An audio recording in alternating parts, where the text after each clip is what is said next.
तो देखिए चित्र हम लोग बना लिए हैं। क्वेश्चन यही है, संलग्न आकृति में निम्नलिखित कोण युग्मों का नाम दीजिए। तो अंतिम प्रश्न यही है हमारा।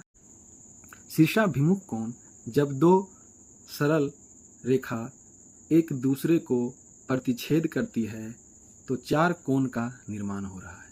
यह चारों कोण जो है शीर्षाभिमुख कोण है। आमने सामने का कोण बराबर होता है।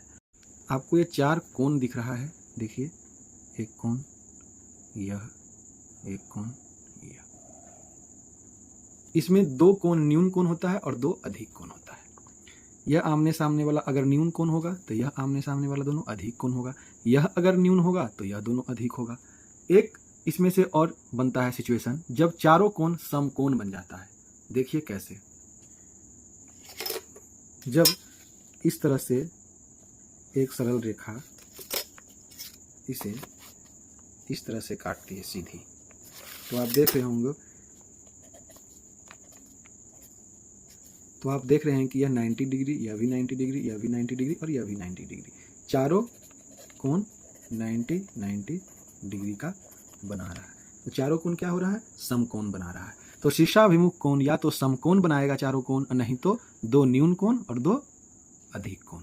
जैसे देखिए एक और, यह लाइन ऐसे काटी और ऐसे काटती है, तो यह दो न्यून कोण बनाएगा और दो समकोण। ठीक, चलिए प्रश्न में चलते हैं। प्रश्न के अनुसार शीर्षाभिमुख अधिक कोण पूछा जा रहा है। अधिक कोण मतलब, अधिक कोण का मतलब है कि 90 डिग्री से अधिक। ठीक है, तो चलिए देखते हैं चित्र से फिर से। तो इसमें क्या होगा, चारों कोण क्या होता है? चारों कोणों का मान 360 डिग्री। अगर यह कोण यह 1 है तो ये 2, तो ये 3, ये 4 अगर माने तो कोण 1 बराबर कोण 2 और कोण 3 बराबर कोण 4। अगर कोण 1 का मान 60 डिग्री होगा तो कोण 2 का मान कितना होगा? इसका भी 60 होगा, क्योंकि 1 बराबर 2, तो यह दोनों 60 होगा 120, तो चारों का योग होता है 360। तो कोण 3 कितना होगा? जब कोण 1 और कोण 2 120 है तो 360 होता है चारों मिलाकर, तो 120 घटा दीजिए तो 240, तो यह 120 होगा। तो कोण 4 भी क्या होगा? 120 डिग्री होगा। इस प्रकार होगा, दो न्यून कोण और दो अधिक कोण। ठीक है, अब चलिए हम लोग क्वेश्चन से चलते हैं। प्रश्न के अनुसार एक दूसरा चित्र बनाते हैं और उससे आपको समझाते हैं। इसमें तो आप शीर्षाभिमुख समझ गए, आमने सामने का कोण बराबर होता है। आगे चलिए, देखिए यह प्रश्न है हमारा, संलग्न आकृति में निम्नलिखित कोण युग्मों के नाम।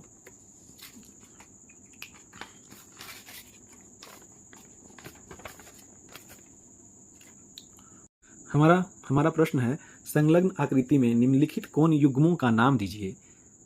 यह हमारा आकृति है। इसमें पूछा गया शीर्षाभिमुख अधिक कोण, आसन्न पूरक कोण, समान संपूरक, असमान संपूरक और आसन्न कोण जो रैखिक युग्म है। तो चलिए सबसे पहले हम लोग देखिए शीर्षाभिमुख अधिक कोण। शीर्षाभिमुख अधिक कोण में आमने सामने का भुजा बराबर होता है। तो यह जो एंगल है और यह एंगल बराबर है, यह जो एंगल है और यह जो एंगल है वह क्या है? बराबर है। तो देखिए इसमें अधिक कोण 90 डिग्री से अधिक कौन है? तो इसमें हम क्वेश्चन के अनुसार लाइनिंग और दे देते हैं, इससे आपका समझने में आसान होगा। इसका नाम हो गया ई। अब देखिए यहां से यहां तक क्या है? 90 डिग्री है। इसके मतलब क्या है? इस रेखा से लेकर यह रेखा या नीचे वाली रेखा से लेकर इस रेखा के बीच 90 डिग्री है, लेकिन यह रेखा क्या है? छोटा सा कोण बना रहा है, मतलब यह 90 डिग्री से कम का बना रहा है। तो जब यह 90 डिग्री से कम का बनाएगा तो यह हो जाएगा न्यून कोण और यह कोण जो होगा वो अधिक कोण होगा। तो शीर्षाभिमुख अधिक कोण बना रहा है। तो देखिए इस यहाँ से यहाँ तक टच हो रहा है, तो एंगल ए, यह इसका नाम क्या है? एंगल ए है और इसका नाम एंगल डी। तो एंगल ए, इसका नाम एंगल ए है और इसका यहाँ पर डी। तो एंगल ए से लेकर डी तक अधिक कोण बना रहा है, तो हम इसे लिखेंगे ए ओ डी। क्या लिखेंगे? Angle A O D. एक तो यह हो गया। तो क्या है? शीर्षाभिमुख में सामने आमने सामने की भुजा बराबर होती है, तो एक अधिक कोण ये है तो एक अधिक कोण ये भी है, तो इसका नाम क्या होगा? देखिए बी ओ और सी। तो एक हो जाएगा बी ओ सी। ठीक है, ठीक है, दो अधिक कोण और दो न्यून कोण। चलिए आगे चलते हैं दूसरा क्वेश्चन में। आसन्न पूरक कोण, इसका क्या होता है डिफिनेशन? जब दो कोण एक ही भुजा साझा करता हो। तो देखिए यहाँ पर कौन सा ऐसा दो कोण है जो एक ही भुजा साझा कर रहा है? देखिए एक कोण यह, एक कोण यह। ये देखिए बीच वाला दोनों के लिए सेम है, यहाँ भी देखिए यह बीच वाला दोनों के लिए सेम है। लेकिन आसन्न पूरक का मतलब आसन्न कोण पूछेगा तब तो यह हो जाएगा और यह दोनों होगा। लेकिन इसमें कह रहा है आसन्न पूरक कोण। पूरक कोण मतलब 90 डिग्री, कि अगल बगल के दोनों कोणों का योग 90 डिग्री होना चाहिए। 90 डिग्री से अधिक नहीं, अगल बगल दोनों कोणों का योग 90 डिग्री होना चाहिए। आसन्न पूरक मतलब अगल बगल के दो कोणों का योग 90 डिग्री। तो देखिए इस यहाँ से लेकर यहाँ तक, देखिए यहाँ से लेकर यह जो है ऐसे 90 डिग्री बना रहा है, ठीक है, यह 90 डिग्री बना रहा है। तो 90 डिग्री कहाँ से कहाँ तक बना रहा है? यह इस रेखा से इस रेखा तक, इस किरण से इस किरण तक कितना बन रहा है? यहाँ से लेकर यहाँ तक 90 डिग्री। अब देखिए तो A O B, angle A O B और angle A O E, angle A O E, इस दोनों का योग भी तो 90 डिग्री होगा। मतलब यह दोनों कोण मिलाकर आसन्न पूरक कोण बना रही है, क्योंकि दोनों कोणों का योग 90 डिग्री है। क्योंकि यह जो है यहाँ से यहाँ तक 90 बनाती है। जब यहाँ से इस जितना यहाँ से यहाँ का कोण का मान और इस से इस कोण का मान दोनों को जब योग करेंगे तो क्या होगा? 90 डिग्री होगा, ठीक है। तो आसन्न पूरक कोण हो गया आपका ए ओ बी और ए ओ ई।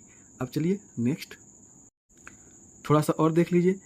यह दोनों भी तो आसन्न कोण है, तो आपके दिमाग में यह बात आएगा कि यह दोनों भी तो हो सकता है, तो नहीं होगा। क्यों? क्योंकि देखिए यह लाइन तो यह सीधी रेखा जो है यह भी क्या है? 90 डिग्री बना रहा है। तो देखिए डी ओ ई क्या है? 90 डिग्री है। तो ये तो खुद पूरक कोण है, ये तो अकेले 90 हो जा रहा है। अगर इस इतना से इस कोण को भी अगर हम इसमें जोड़ देंगे तो 90 से अधिक हो जाएगा। ये तो खुद यहाँ से यहाँ तक 90 है और लिए भी हैं डी ओ ई, मतलब यहाँ से यहाँ तक हम लिए हैं, ठीक है। तो यहाँ से यहाँ तक 90 है और इसे और आगे बढ़ाएंगे तो 90 से अधिक हो जाएगा, तो यह पूरक कोण नहीं हो सकता। चलिए नेक्स्ट देखिए समान समपूरक कोण। समान समपूरक कोण क्या होता है? जब दो कोण का मान समान हो और दोनों का योग 180 डिग्री के बराबर हो तो वह समान समपूरक कोण होता है। दो कोणों का योग 180 हो और दोनों कोणों का मान बराबर हो। तो देखिए जब 180 होगा तो दोनों कोणों का मान 90-90 होगा, तब तो 180 होगा, मतलब दोनों कोण बराबर। तो देखिए यहाँ पर दो कोण का मान 90-90 कहाँ हो रहा है? तो देखिए एक यह 90 डिग्री बना रहा है और एक यह 90 डिग्री बना रहा है। दोनों कोण 90-90 डिग्री बना रहा है, तभी ये संपूरक होगा। और समान संपूरक मतलब समान वैल्यू होना चाहिए दोनों का। अब देखिए तो लिखिए इसको, यह कोण यहाँ से यहाँ बन रहा है, यहाँ से लेकर यहाँ तक। यह कोण यहाँ से देखिए इस स्थान पे बन रहा है, यह 90 डिग्री, यह क्या है? 90 डिग्री बन रहा है। तो इसको हम लिख सकते हैं एंगल बी ओ ई। तो लिखिए एंगल बी ओ ई। दूसरा हमारा जो बन रहा है वह देखिए कहाँ से कहाँ बन रहा है? यह यहाँ से यहाँ तक। तो किस रेखा पे? इस पे टच हुआ, इसका नाम क्या? डी ओ, और इस रेखा पे इसका नाम ई। तो एंगल डी ओ ई, यह दोनों समान समपूरक बना रहा है, ठीक। चलिए नेक्स्ट असमान समपूरक कोण। असमान समपूरक कोण, तो इसके पहले हम लोग समान समपूरक बनाए। तो समान समपूरक में क्या था कि दोनों कोणों का योग 180 के बराबर होना चाहिए और दोनों कोण का मान बराबर हो। योग तो 180 होगा तभी संपूरक होगा, लेकिन इसमें कंडीशन था दोनों कोण भी बराबर हो, तो 90-90 हुआ। लेकिन इसमें क्या करा है? असमान, मतलब एक छोटा एक बड़ा, एक कोण न्यून कोण हो और दूसरा अधिक कोण हो, और दोनों का योग 180 डिग्री होना चाहिए। तो देखिए सबसे पहले इसमें हम लोग देखते हैं यहाँ से यहाँ तक इस कोण का मान कितना है? 180 डिग्री, ठीक है। इस रेखा से टच होकर इस रेखा पर आया, 180 हो गया। लेकिन हमें लिखना है दो कोण का मान, जो दोनों कोणों का योग 180 हो। तो देखिए एक कोण हमारा बी ओ ए, बी ओ ए या ए ओ बी। तो एक युग्म का एक कोण हमारा हो गया AOB। तो दूसरा होगा, देखिए यह पूरा कोण यहाँ तक 180 था, तो यहाँ से यहाँ तक तुमने ले लिए। अब इस स्थान से इस स्थान तक लेना है, तो इस रेखा पर कौन सा नाम है इस रेखा का? AO, और किस रेखा तक आना है? D तक, तो AOD। यह 2 युग्म हुआ, एक युग्म यह हो गया।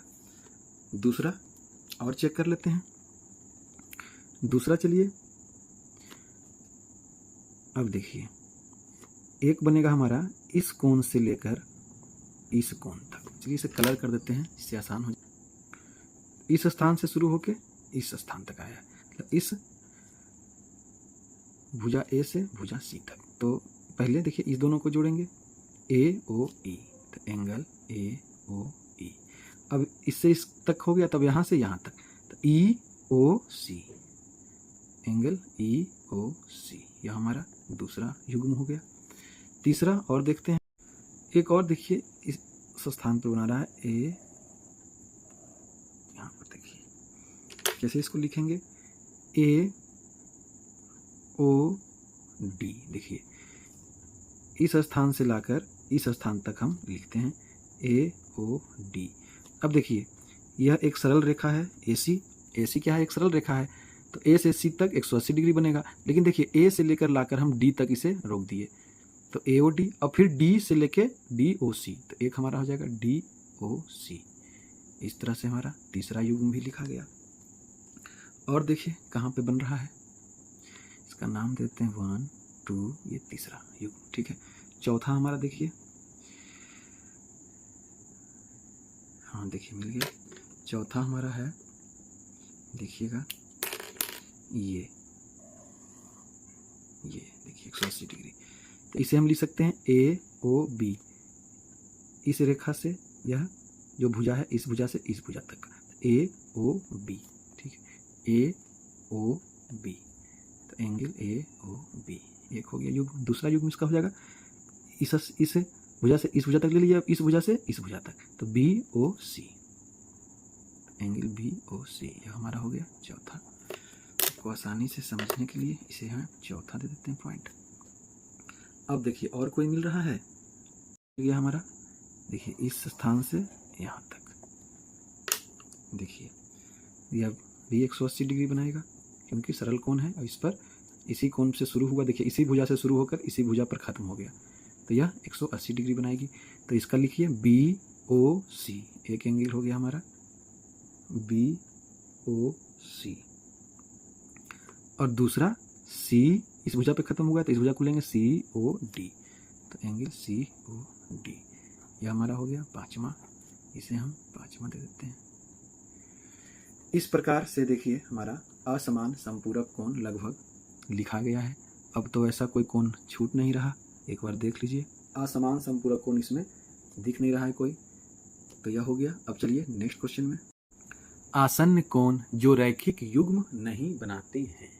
अब रैखिक युग्म नहीं बनाते हैं, देखिए रैखिक युग्म होने के लिए, किसी भी आसन्न कोण को रैखिक युग्म होने के लिए अगल बगल के दोनों भुजाओं का योग 180 डिग्री होनी चाहिए। आसन्न मतलब होता है जो एक भुजा उभयनिष्ठ भुजा साझा करता हो, तो दोनों आजू बाजू वाले सटे हुए जो कोण बना रहे हैं, वह दोनों कोणों का योग 180 डिग्री होना चाहिए, तभी वह क्या होगा? रैखिक युग्म बनाएगा। देखिए रैखिक युग्म कब होगा? जब देखिए एक सीधी रेखा और एक यह सीधी रेखा, तो ये देखिए यह जो रेखा है, यह जो D रेखा है, यह क्या है? एक कॉमन वर्टेक्स है। कॉमन है यह किसका? यह कोण का और इस कोण का। तो यह देखिए 90 होगा और यह भी 90 होगा, तो दो आसन्न कोण का योग कितना हो गया? 90 + 90 = 180 डिग्री। तब क्या होगा? यह रैखिक युग्म बनाएगा। तब यह रैखिक युग्म बनाएगा, क्यों? दोनों आजू बाजू वाले भुजाओं का योग कितना है? 180 है, ठीक है। लेकिन इस प्रश्न में देखिए आसन्न कोण जो रैखिक युग्म नहीं बनाते हैं, मतलब रैखिक युग्म नहीं बनाने का मतलब है दो आजू बाजू वाले भुजा जो एक उभयनिष्ठ भुजा साझा करते हैं, उनका योग 180 डिग्री नहीं हो।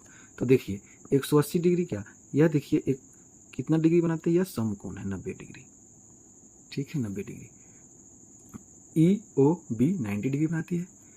अब देखिए युग्म नहीं है तो हम इसे लिख सकते हैं एंगल ए ओ बी, एक बगल वाला भुजा यह है और एक यह ए ओ ई, दोनों मिलाकर 90 डिग्री ही पूरा हो रहा है। 180 तो है नहीं, तो यह रैखिक युग्म नहीं बनाएगा, यह रैखिक युग्म नहीं बनाएगा, ठीक है। इस तरह का और पता करते हैं। चलिए देखिए, एक है हमारा यह, देखिए तो इसके कौन का नाम लिखिए, ई ओ सी भी 180 नहीं बना रही है, तो ई ओ और यहीं तक लेते हैं तो D, angle E O D, और angle D O C, angle D O C, दो मिल गया, पहला ये, दूसरा ये। तीसरा ढूंढिए, तीसरा क्या होगा? हाँ तीसरा देखिए मिल गया हमें, पहला, इसका नाम दे दीजिए पहला, यह दूसरा, पहला को कलर कर दिया जाए ब्लैक से,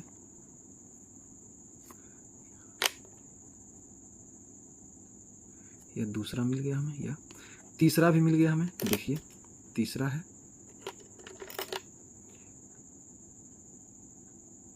तीसरा क्या हो, तीसरा देखिए यहाँ तक, इस भुजा से इस भुजा के बीच,